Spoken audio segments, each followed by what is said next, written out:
Olá pessoal, tudo bem? Estamos aqui com mais um Inglês que Cai na Prova. Eu estou muito feliz porque toda semana eu estou recebendo lá no meu Facebook muita gente que está assinando o canal, que tem pedido a listinha de conjunções, que tem feito pedidos de bancas específicas. A que eu mais tenho recebido ultimamente realmente são bancas para professores de inglês. Está abrindo aí concursos para professores nas secretarias do Estado, né, de Educação dos Estados. Abriu uma recentemente lá para a Bahia. Muito bom esses concursos e você sabe que a prova de inglês é pesada, né? Então eu vou atender aos pedidos sim. Hoje eu trouxe aqui uma banca justamente da Fundação Carlos Chagas, que me pediram, né, para um concurso para professor de língua inglesa, e aí a gente vai resolver uma provinha aqui bem bacana. A Fundação que tem uma característica bastante eclética. E a Fundação Carlos Chagas, ela gosta, às vezes, de misturar inglês com português, sim, vai depender do nível do concurso, né, se é nível médio ou nível superior, mas ela gosta de mandar algumas perguntas em inglês. Bom, o texto em inglês, obviamente, né, mas às vezes algumas questões totalmente em inglês, outras questões em português mesmo, geralmente envolvendo mais a interpretação. As questões em inglês vão envolver aspectos mais técnicos ou, enfim, gramaticais da língua inglesa. Bem bacana, questão de hoje está aqui para você, Fundação Carlos Chagas. Esse foi um concurso para nível superior completo, claro, para professor de língua inglesa, lá de Minas Gerais. Texto muito bacana e a gente vai dar uma olhadinha aqui, ó. Eu trouxe o texto na íntegra, tá? Esse era um dos textos que compunha a prova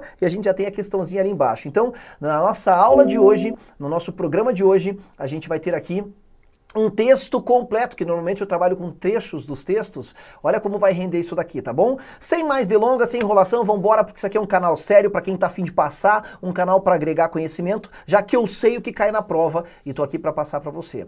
E não deixe de compartilhar, né? Porque quanto mais a gente tiver pessoas usufruindo do canal, mais se justifica com que esse trabalho ele continue, uma vez que essa é uma parceria minha com a Prova Concursos e a gente oferece essas aulas gratuitamente, tá bom? Então, na medida em que a gente tem lá as pessoas interagindo e realmente a gente está beneficiando as pessoas, o trabalho continua. Dá uma olhada comigo aqui, o texto que diz o seguinte: Money issues aren't romantic, but they should be discussed before a wedding. Opa! O título já começa dando aqui uma cutucada na gente. Olha que bacana, deixa eu pegar minhas canetinhas aqui que eu gosto de marcar o texto, e ele diz assim, ó: questões financeiras, questões de dinheiro. A palavra issues, né, ela tem várias traduções, tudo bem? E a gente faz essa tradução meio que a gente inverte, porque a gente segue o macete da garota bonita. Eu não vou repetir ele agora nessa aula número 63, mas se você está começando do meio do caminho ou me encontrou agora nesse vídeo, volta para os iniciais, tu não pode perder o macete da garota bonita criado por mim mesmo. Ele é revolucionador, tá bom? Dá uma olhada lá. Então a tradução fica: questões de dinheiro não são românticas, mas, olha a conjunção adversativa, elas devem ser discutidas antes de um casamento. E aí eu quero apontar aqui uma atenção sua para esse verbo modal, um modal verb, né? Os professores de inglês já conhecem, que na verdade muitas pessoas, mas a grande maioria, traduz should como sendo o verbo deveria, né? Ele é muito usado para dar conselho. Tudo bem, tá certo isso, mas ele não significa só isso. Por isso que eu traduzi como deve. Neste título, a tradução dele significa deve. Então essa tradução tá certinha. Bom, na verdade se trata do quê? É como se fosse uma parte de uma revista, de um jornal, onde os leitores mandam perguntas e recebem respostas, entende? Então dá uma, tipo carta ao leitor, sabe assim? Então dá uma olhadinha aqui, uma pessoa está mandando uma dúvida para uma consultora financeira. E essa pessoa diz o seguinte, ela diz assim, ó: Hi, Caroline. Então, a Caroline, né, Caroline, ela é essa consultora. E a pessoa manda uma carta cumprimentando ela e diz, Hi, Caroline. So, I'm getting married in a few months and I've been struggling with the question, how much financial information should a couple share pre-wedding? Recently, my fiancé told me that an old creditor started garnishing a portion of his paycheck. I was shocked that his finances were in such a bad state. Olha que bacana, inclusive com o francês aparecendo dentro do nosso texto, né? Enfim, a gente sabe que às vezes algumas palavrinhas do francês permeiam a literatura inglesa e mesmo situações mais cotidianas, uma vez que não existem certas palavras da língua inglesa. É por isso que o dicionário da Oxford, a Oxford University, está sempre atualizando o dicionário deles da língua inglesa, acrescentando novos termos para os quais eles não têm palavras, tá certo? Isso acontece com frequência. Então dá uma olhadinha aqui, olha só. Ela diz assim, então, Eu vou me casar em alguns meses. Olha o uso do present continuous indicando o futuro. É isso mesmo. Present continuous, você que é professor de inglês, pode muito ser usado para indicar futuro. E não é uma situação nenhuma especial não, tá? É uma situação bem normal, uma coisa bem corriqueira. Então ele diz assim, ó, eu vou me casar, ela diz, né, em alguns meses, e eu tenho lutado com uma questão. Ela está tendo aí um dilema. Quanta informação financeira deve um casal dividir antes do casamento? Pre-wedding. Ou seja, quanta informação financeira um fala sobre o outro, né? Quanto você abre da vida financeira para o cônjuge, o futuro cônjuge. Daí ela diz assim, ó, recentemente, meu noivo. Olha que bacana o que eu vou lhe dizer agora. No inglês, a gente tem a palavra, bom, vamos lá, boyfriend e girlfriend, quando vocês estão lá fazendo lá um namoro, enfim, começando um relacionamento, as pessoas podem ser boyfriend e girlfriend, ou boyfriend and boyfriend, girlfriend and girlfriend, beleza. Daí a coisa vai ficando séria e os casais resolvem se juntar. Então, o primeiro passo para essa coisa de se juntar é você noivar. Então você, ó, aqui você está dating, namorando, daí você vai ficar o quê? Você vai get engaged, você vai noivar. Só que para esse momento aqui da tua vida amorosa, não há uma palavra no inglês para definir noivo ou noiva. Então a gente tem o noivo fiancé, roubado do francês, e noiva fiancé, com 2 S. Então são termos do francês que o inglês emprestou. Durante a igreja, somente no momento do casamento, que a gente chama de wedding, ou seja, só durante a cerimônia, ceremony. O noivo passa a ser chamado de groom e a noiva de bride, mas é somente durante a cerimônia. Então existe uma palavra para noivo, noiva no inglês, mas é só durante a cerimônia. Após isso, a gente tem uma nova situação que é chamado de o marido husband, né? A esposa wife, eles são married. O melhor sinônimo para married seria disaster! Não, brincadeira. Ah, meu Deus, casar é difícil, vamos lá. Não, casar é fácil, ficar casado é que é difícil. Mas brincadeiras à parte, olha que bacana a gente poder explorar um pouquinho nosso vocabulário. Então, não é raro essa situação de umas palavrinhas do francês permearem aqui os textos em inglês, tá? Recentemente, meu noivo me disse que um velho credor começou a cobrar uma parte do seu salário. Olha, ele usou paycheck para se referir a salário. E essa palavrinha difícil, que às vezes a gente não encontra a tradução para ela, que é garnish, garnishing. Mas a gente aqui, do inglês que cai na prova, já sabe que você pega uma palavra e faz uma tradução dela apoiada no contexto do texto. A tradução sempre depende do contexto. Pega as minhas aulas iniciais aqui do inglês que cai na prova para você ver isso e vem acompanhando, tá? Então, não tenha medo de repente se deparar num texto com uma palavra que você nunca viu. Faça a dedução do significado dela pelo contexto. Como que eu faço isso, tio Rê? Vem no embalo, cara. Tu vem no embalo e deixa o teu cérebro trabalhar sozinho. O que no embalo da tradução daquela frase, do que você está entendendo, aquela palavra ficaria melhor traduzida? Normalmente dá certo. Agora é claro que com o tempo essa tua capacidade vai melhorando. Quanto mais você lê, mais você resolve provas e mais você faz uso do dicionário mesmo, né? Ele não é um inimigo, não. A gente não pode usar durante a prova, mas usar durante os estudos faz muito bem, contanto que você não crie um vício de qualquer coisa olhar no dicionário. Esse exercício de dedução você tem que tentar fazê-lo, tá bom? Então olha só, está dizendo que recentemente um velho credor, né, credor é quem te empresta dinheiro, começou a cobrar uma parte do salário do noivo dela. Eu fiquei chocada, diz ela, que as finanças dele estavam em tal estado ruim. Aí ela fala assim, ó, he has always been private about money, but I didn't care much since I make my own living anyway. I'm just wondering if we need to write out all our debts and share them with each other before marriage. If so, how do I approach this topic? Olha que bacana. Ela fala, ele sempre foi. Cara, que lindo isso aqui. O nome dessa estrutura, sim, você sabe, professor de inglês sabe. É o quê? É present perfect, que acima de tudo, o que eu posso dizer agora sobre esse cara? É um tempo verbal que as pessoas têm muita dificuldade de começar a usar ele corretamente, tá? Puxa, se você se você é professor de inglês, tá me vendo aqui, ó, no meu site, Inglês de Professor, eu tenho um curso só para professor de inglês, tá? No qual eu ensino todos os meus segredos de sala de aula. Como que eu faço para dar uma aula muito impactante, aliás, todas as aulas impactantes para cursos pré-vestibulares, que eu trabalho muito com isso também, com esse segmento, ensino médio, enfim, tá? Então, mas isso é para quem é professor. Daí lá você vai ter uma explicação. Você vai ver como eu dou aula do Present Perfect e ó, garanto que vai mudar teu entendimento desse tempo verbal. Tem muita gente falando besteira sobre o Present Perfect no YouTube.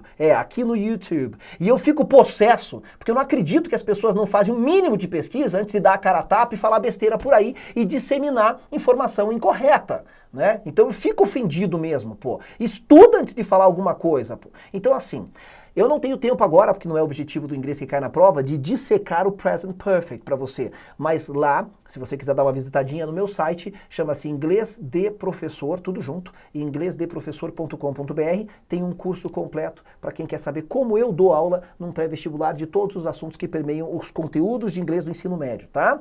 Mas o que eu posso te dizer por hora é o seguinte, o Present Perfect, ele é esse cara que ele é formado por um verbo no passado particípio mais o verbo have como auxiliar, e ele não pode ser traduzido ao pé da letra, ou seja, esse cara aqui não vai ser o verbo ter, não vai, tá? Ele funciona como passado, só que ele é um tipo de passado que leva present no nome porque ele tem uma conexão com o presente, tá certo? Como assim uma conexão com o presente, tio Rê? Vamos falar aqui um pouquinho então. Se eu me cortei e não ficou marca nenhuma, você olha pra mim e você fala assim, o Renato se cortou, he cut himself, passado de cut, cut, passado simples. Mas se eu me cortar e ficar uma cicatriz, pode se passar muitos anos, concorda? Muitos anos as pessoas vão ver e vão falar, nossa, o que aconteceu? Já aconteceu faz muito tempo. Embora a ação já seja concluída, já seja conclusa há muito tempo, na verdade, no presente, eu possuo uma cicatriz, eu possuo uma consequência, um resultado daquilo que aconteceu no passado. Esse é o Present Perfect. É uma das características dele. Ele é um tipo de passado que tem uma relação constante com o presente, ou de continuação, ou de resultado e consequência. Então, quando eu me cortei e ficou uma cicatriz, em vez de usar o simple past e dizer I cut myself, eu me cortei, eu diria I have cut. Present Perfect. I have cut myself. Que significa a mesma coisa. Significa eu me cortei. Não dá para traduzir ao pé da letra, eu tenho me cortado. Não deve ser muito gostoso a gente ficar se cortando. Então veja, não, eu me cortei. Mas por que eu usei Present Perfect para dizer que eu me cortei? Porque embora tenha acontecido há muito tempo, a pessoa vê lá, supostamente, né, a cicatriz, a marca do que aconteceu lá atrás, no presente. Passado, que tem relação com o presente, Present Perfect. Beleza? Então ele está dizendo aqui, ó, no nosso texto, ele sempre foi secreto quanto ao dinheiro. Eu sei que private parece privado, né? Mas aqui no texto não. Dentro desse contexto, ele dá uma ideia de algo secreto, tá? Sigiloso. Olha como é importante deduzir o vocabulário, vai ter uma pergunta sobre isso, né? Agora eu já contei o segredo. Então ele sempre foi secreto quanto ao dinheiro, mas eu não me importava muito, já que eu ganho minha própria vida de qualquer forma. Eu adoro o uso desse cara aqui. Todo mundo sabe que since significa desde. Nem todo mundo sabe que since significa porque, no sentido de já que. Pelo amor de Deus, fica atento com isso. É muito comum o uso do since indicando uma causa. Por quê? Então veja só, ele diz assim no nosso texto, ó. Eu nunca me importei muito, já que eu ganho minha própria vida. Eu só estou querendo saber se nós precisamos escrever todas as nossas dívidas e dividi-las um com o outro antes de casar. Se devemos, como que eu me aproximo desse assunto? Como que eu abordo? Approach, a tradução é aproximar, no sentido de abordar. Como eu abordo esse tópico, esse assunto? Como que eu chego no meu noivo, ela está perguntando, e falo sobre grana? Aí, ela recebe, ela não pôs o nome dela, né? Tá vendo aqui, não tem o nome dela, ela escreveu para Caroline, a Caroline começa respondendo ela, chamando ela de anônima. Tudo bem, para respeitar o anonimato mesmo. E diz assim, Anonymous. You tell him the garnished paycheck surprised you, and you think it's important that both of you share full financial information, including credit scores, and then fully discuss your philosophies and approaches to money. This is critical, given not just his neglected debt, but also your casual attitude toward his being private about money. If he won't share, don't marry. Seriously. Véi, que tapa na cara da gente. Olha isso aqui. Ele diz assim, ó. Você diga para ele que o salário cobrado surpreendeu você. E você acha que é importante que ambos vocês compartilhem informação financeira total. incluindo pontos de crédito.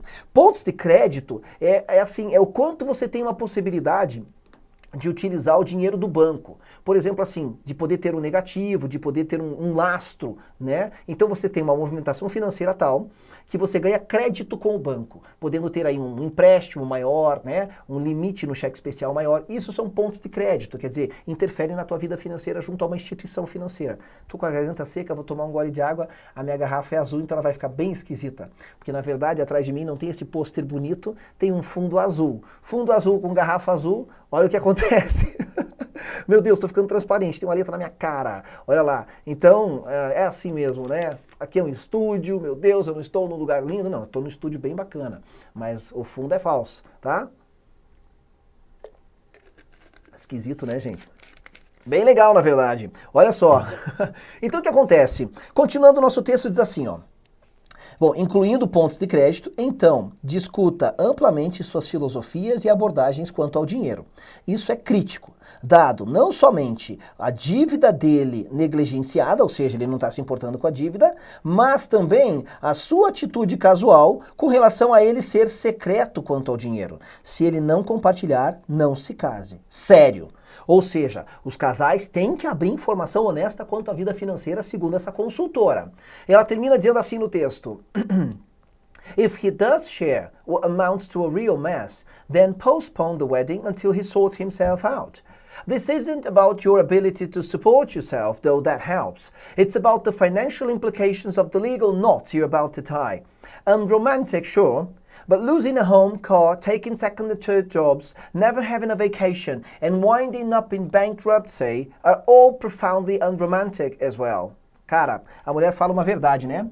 E se ele compartilhar o que soma uma verdadeira bagunça, real mess, então adie o casamento até que ele se resolva. He sorts himself out. A expressão sort out é uma expressão idiomática, significa resolver. Legal? Aí diz assim, ó.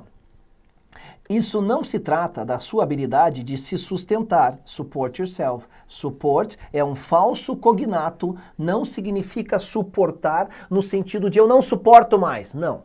Significa no sentido de apoio, support, dar suporte, daí sim. Ou aqui no caso dela de se sustentar, né? Support herself, quer dizer sustentar a si mesma, tá bom? E ela fala assim, não se trata, né? Vamos retomar daqui, ó. Não se trata da sua habilidade de sustentar a si mesma, embora isso ajude.